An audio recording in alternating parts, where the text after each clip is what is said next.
আসসালামু আলাইকুম। আমি ডাক্তার মোহাম্মদ শফিউদ্দিন। আমি একজন গভর্নমেন্ট রেজিস্টার্ড চিকিৎসক। বন্ধুরা, আপনাদের দোয়ার বরকতে মহান রব্বুল আলামিনের কৃপায় এই তাপদাহর মধ্যে আল্লাহ রব্বুল আলামিন আমাকে ভালোই রেখেছেন। আশা করি আপনারাও ভালো আছেন। এই চতুর্দিকে হাহাকার, মাঠঘাট ফেটে চৌচির হয়ে গেছে। অনাবৃষ্টির কারণে ভূপৃষ্ঠ উত্তপ্ত হয়ে গেছে। এই তাপদাহের মধ্যে আমাদের জীবন ধারণ করা খুবই কষ্টকর। এই পরিস্থিতির মধ্যে আমি একটি গুরুত্বপূর্ণ টপিকস নিয়ে হাজির হলাম। এই মুহূর্তে যারা দেশ ও দেশের বাইরে থেকে আমার ভিডিওটি দেখছেন, সবাইকে সুস্বাস্থ্য ভূমির চ্যানেলের পক্ষ থেকে অসংখ্য ধন্যবাদ। বন্ধুরা, আজকে আলোচনা করব ডায়াবেটিস রোগীর খাদ্য তালিকা নিয়ে। ডায়াবেটিস রোগীরা কোন কোন ফল খেতে পারবে আর কোন কোন ফল বেশি খেতে পারবে না, এই প্রসঙ্গে আজকের আলোচনা। কারণ ডায়াবেটিস এমন একটি ঘাতক ব্যাধি, আমরা যদি ডায়েটের প্রতি দৃষ্টি না দেই, মুঠোয় মুঠোয় ট্যাবলেট, বারবার ইনসুলিন নিয়েও সুগারের মাত্রা নিয়ন্ত্রণে রাখা কঠিন। আমাদের আস্তে আস্তে ডায়াবেটিসের কারণে শরীরের মূল্যবান যে সম্পদ কিডনি নামক জিনিস, সেটা হয়ে যাবে, নষ্ট হয়ে যাবে, হার্ট ব্লক হয়ে যাবে। এই সকল কঠিন কঠিন রোগ থেকে বাঁচতে হলে আমাদের সুগার লেভেল নিয়ন্ত্রণের ভিতর রাখতে হবে। আর সুগার লেভেল নিয়ন্ত্রণের ভিতর রাখতে হলে আমাদের ডায়েটের প্রতি যে যত্নবান হতে হবে। যাহা ইচ্ছা তাহাই আমরা খেতে পারবো না, সেটা খাওয়া ঠিক না। তাই বন্ধুরা আমার, আপনারা ডায়েটের প্রতি যত্নবান হবেন। ডায়াবেটিস রোগীর কোন কোন খাদ্য খাওয়া যাবে না, সেই প্রসঙ্গে এখন আলোচনা করব। ডায়াবেটিস রোগীদের যে সকল ফল খাওয়া উচিত নয়, সেই প্রসঙ্গে আজকের আলোচনা। অনিয়মিত জীবনযাপন, খাদ্যাভ্যাসের কারণে শরীরে বাসা বাঁধতে পারে ডায়াবেটিস। বর্তমানে এই রোগ আক্রান্তের সংখ্যা বিশ্বব্যাপী বাড়ছে। জীবনযাপন পরিবর্তন আনলে ডায়াবেটিস এর মাত্রা কমে আনা সম্ভব। ডায়েট পরিবর্তন মাধ্যমে নিয়ন্ত্রণে রাখা যায় ডায়াবেটিস। এজন্য কি খাওয়া যাবে আর কি খাওয়া যাবে না, সে প্রসঙ্গে জ্ঞান থাকা একান্ত প্রয়োজন। মূলত শরীরে শর্করার মাত্রা ঠিক না থাকলে ডায়াবেটিস হয়। শরীরের সঠিক পরিমাণে ইনসুলিন তৈরি না করার কারণে এটি ঘটে। কিছু মানুষ এই রোগ নিয়ে জন্মগ্রহণ করে, আবার কিছু মানুষ এই রোগ পরে হয়। দেখা যায় এই রোগ কিছু মানুষ মাতৃগর্ভ থেকে ডায়াবেটিস নিয়ে আসে, আবার কিছু মানুষ জীবনের লাইফস্টাইল পরিবর্তনের কারণে, অস্বাভাবিক জীবনযাপনের কারণে এই রোগ হয়ে থাকে। তাই আমাদেরকে ডায়াবেটিসে আক্রান্ত যারা আছি, তারা কোন কোন খাবার খাওয়া যাবে আর কোন কোন খাবার যাবে না, সে প্রসঙ্গে জ্ঞান থাকা একান্ত প্রয়োজন। যদি খালি পেটে আপনার চিনির মাত্রা, সুগার লেভেল 100 mg/dl এর বেশি হয়, তাহলে ডায়াবেটিসের লক্ষণ প্রকাশ পায়। আর যদি ডায়াবেটিসের মাত্রা, এটা হচ্ছে FBS আর RBS এ যদি 140 mg/dl থাকে, তাহলে বুঝতে হবে ডায়াবেটিসের লক্ষণ। FBS fasting blood sugar, RBS random blood sugar. চিকিৎসকরা ডায়াবেটিসের রোগীদের ফল খাওয়ার পরামর্শ আমরা দিয়ে থাকি, তবে ডায়াবেটিসের রোগীরা সকল ফলই পর্যাপ্ত পরিমাণ খাবে তা নয়। কিছু কিছু ফল আছে যেগুলো ডায়াবেটিসের রোগীর অধিক মাত্রায় খাওয়া ঠিক নয়, সেই প্রসঙ্গে আজকের আলোচনা। তাহলে চলুন বন্ধুরা, কোন কোন ফল ডায়াবেটিসের রোগীর অধিক মাত্রায় খাওয়া যাবে না, সেদিকে আমরা জেনে নেই। ডায়াবেটিসের রোগীরা অধিক মাত্রায় খেতে পারবে না আপেল।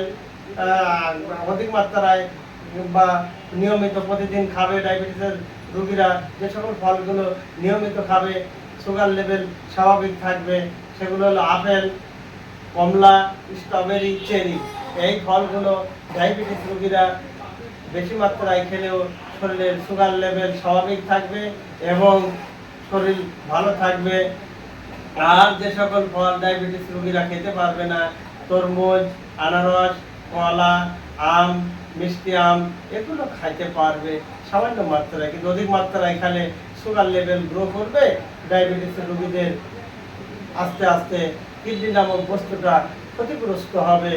তাই এই সকল খাবার থেকে ডায়াবেটিস রোগীদের বিকেয়ারফুল, সতর্ক থাকা একান্ত প্রয়োজন। শুধু তাই নয়, বর্তমান যুগে কৃত্রিম উপায়ে বিভিন্ন ফলের জুস, বিভিন্ন লেচি ফলের জুস, কেমিক্যাল যুক্ত এই পান হরণকারী জুসগুলো বাজারে বিক্রি হয়। এই সকল জুস ডায়াবেটিসের রোগীর কখনোই সেবন করা উচিত নয়। এই সকল জুসে কেমিক্যাল যুক্ত, ফ্লেভার যুক্ত এই সকল জুস খেলে ডায়াবেটিসের রোগীর সুগার লেভেল গ্রো হবে অতি দ্রুত। এই সকল খাবার থেকে ডায়াবেটিসের রোগী বিরত থাকা একান্ত প্রয়োজন। তবে খুব বেশি ফল খাবেন না।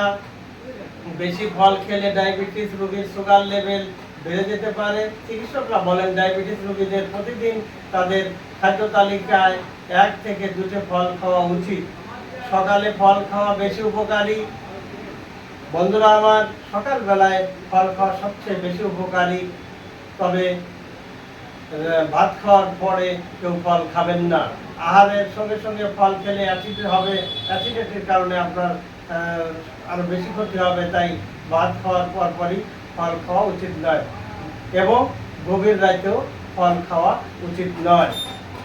বন্ধুরা আমার, যে ডায়াবেটিস পেশেন্ট প্রসঙ্গে আমি বললাম এবং মাত্রা উল্লেখ করলাম, যাদের এফবিএস ফাস্টিং ব্লাড সুগার খালি পেটে যাদের 100 mg ডিএল থাকবে, অথবা আরবিএস র্যান্ডম ব্লাড সুগার খাবারের পরে যাদের সুগার লেভেল 140 mg ডিএল থাকবে, এদেরকে বোঝাবে ডায়াবেটিসের পেশেন্ট। এই সকল পেশেন্টগুলা ইচ্ছা অনুযায়ী যে কোনো ফল পর্যাপ্ত পরিমাণ খেতে পারবেন না। এখন গ্রীষ্মকাল, প্রচণ্ড তাপদাহ, শরীর মনে হয় পুড়ে যাচ্ছে। এইরকম তাপদাহের সময় ইচ্ছা মতো তরমুজ, বড় তরমুজ নিয়ে এসে রস করে আপনি ইচ্ছা মতো পেট ভরে খাবেন ডায়াবেটিসের পেশেন্ট, এটা হবে না। পরিমাণ মতো খেতে পারেন। তাই বলে এই নয় উদারপূর্তি করে আপনি তরমুজ খাবেন আর আপনার সুগার লেভেল সাধারণ থাকবে, সুগার লেভেল বহু করে বেড়ে যাবে, কোনো ইনসুলিনে কাজ হবে না। আনারস পর্যাপ্ত পরিমাণ খাবেন, তা হবে না। তাই বন্ধুরা আমার, যে সকল ফল আর কলা ইচ্ছা মতো খাবেন তা হবে না, অল্প পরিমাণ খাবেন, কোনো ক্ষতি নেই। এখন মধুমাস আসছে সম্মুখে, বৈশাখ মাসে আম পাকা শুরু হবে। নিজের বাড়ির আম বা কিনে নিয়ে এসে ইচ্ছা মতো আম খাবেন, তা হবে না। ডায়াবেটিস রোগীরা সামান্য পরিমাণ এই মধুমাসে ফল খাবেন, আম কাঁঠাল খেতে পারেন। তাই বলে এই নয় উদার পূর্তি করে আপনি ইচ্ছা মতো ফল খাবেন, তাহলে আপনার সুগার লেভেল হাই হয়ে যাবে। আর সুগার লেভেল হাই হয়ে গেলে মুঠোয় মুঠোয় যতই ট্যাবলেট খান না কেন, সুগার নিয়ন্ত্রণে আসবে না। সুগার নিয়ন্ত্রণে না আসলে কিডনি ক্ষতিগ্রস্ত হবে, হার্ট ব্লক হবে। এই সকল কঠিন রোগ থেকে বাঁচতে হলে বন্ধুরা আমার, খাদ্য তালিকার দিকে আপনার নজর দিতে হবে। যে সকল খাদ্য বর্জন করার কথা সেগুলো আপনি খাবেন না। যে সকল খাদ্য খাবার কথা পর্যাপ্ত পরিমাণ না খেয়ে সামান্য পরিমাণ আপনি খান, সুস্থ থাকুন। বন্ধুরা, যে সকল ডায়াবেটিসের পেশেন্ট বাজারজাত করা বিভিন্ন জুস, এইসব জুস খাবেন না। এটা খাইলে আস্তে আস্তে কিডনি ক্ষতিগ্রস্ত হবে, আপনার সুগার লেভেল হাই হয়ে যাবে। এখন গ্রীষ্মকাল, প্রচন্ড গ্রীষ্ম তাপদাহের সময় অনেক মানুষ কোমল পানি ফ্রিজ থেকে বের করে বোতল ধরে ঢক ঢক করে খেয়ে নিচ্ছেন। কেয়ারফুল, যাদের ডায়াবেটিস আছে বন্ধুরা, আপনারা অকালে মৃত্যুর দিকে ঢলে পড়েন না। আপনার জীবনকে সংগ্রাম করে বেঁচতে থাকতে হবে। আপনার সুগার লেভেলকে আপনি পারেন ইচ্ছা অনুযায়ী কমাতে বাড়াতে। শুধু ডাক্তারের প্রেসক্রিপশনের উপর নির্ভর করলেই হবে না। ডায়েট আপনার হাতে, আপনি ইচ্ছা করলে যা ইচ্ছা তাই খাবেন, আর ডাক্তারের কাছে গিয়ে প্রেসক্রিপশন চেঞ্জ করে, ট্যাবলেট চেঞ্জ করে ইনসুলিন নিয়ে আসবেন, তা হবে না। ডায়াবেটিসকে পারেন আপনি নিজেই কমাতে বা বাড়াতে। আপনি এই গ্রীষ্মকালে কোমল পানি ঠান্ডা কোমল পানি থেকে দূরে থাকুন, তবেই আপনার সুগার লেভেল সুন্দর থাকবে, সুস্থ থাকবে। ডায়াবেটিস একটি ঘাতক ব্যাধি। এই ব্যাধিকে নিয়ন্ত্রণে রাখুন, শরীরের কোনো ক্ষতি হবে না। আর এই ব্যাধি যখন লাগামহীন হয়ে যাবে, যত ট্যাবলেটই খান না কেন, যত ইনসুলিন নেন না কেন, তখন আর কাজ হবে না বন্ধুরা আমার। তাই বাঁচতে হলে, সঠিকভাবে জীবন যাপন করতে হলে, সুস্থভাবে জীবন যাপন করতে হলে আমাদের সুগার লেভেলকে নিয়ন্ত্রণ রাখতে হলে আপনারা ডায়েট ফলো করুন। যে সকল ফলগুলো আমি খেতে বললাম সেগুলো খান বেশি মাত্রা, যেগুলো খেতে বারণ করলাম সেগুলো সামান্য পরিমাণ খাবেন। ইচ্ছা অনুযায়ী উদারপূর্তি করে ফল খাওয়া যাবে না। আর বন্ধুরা আমার, যে সকল ফল আমরা খেয়ে থাকি, এই ফলগুলো আমরা সকালে খালি পেটে খাবার অভ্যাস করব। ভাত খাওয়ার পরে আপনারা কখনোই ফল খাবেন না, কেননা ভাত খেয়ে ফল যদি খান তাহলে অ্যাসিডিটি বেশি হবে, আপনার কল্যাণের পরিবর্তে অকল্যাণ ডেকে আনবে শরীরে। আর গভীর রাতে আপনারা ফল খাবেন না, এটা শরীরের জন্য খুবই ক্ষতিকর। খাবারের পরে এবং গভীর রাতে এই দুই টাইম ফল খাওয়া থেকে বিরত থাকুন, সুস্থ জীবন যাপন করুন। গ্রাম বাংলার মানুষের সুস্বাস্থ্য এই দেশের উন্নতির প্রধান সোপান। আপনি সুস্থ হলে পরিবার, সমাজ, দেশ সুস্থ। নিজে সুস্থ থাকুন, আপনার জীবনকে দীর্ঘায়ু করুন, এই কামনা রেখে আজকের আলোচনা এখানে টানছি। আসসালামু আলাইকুম।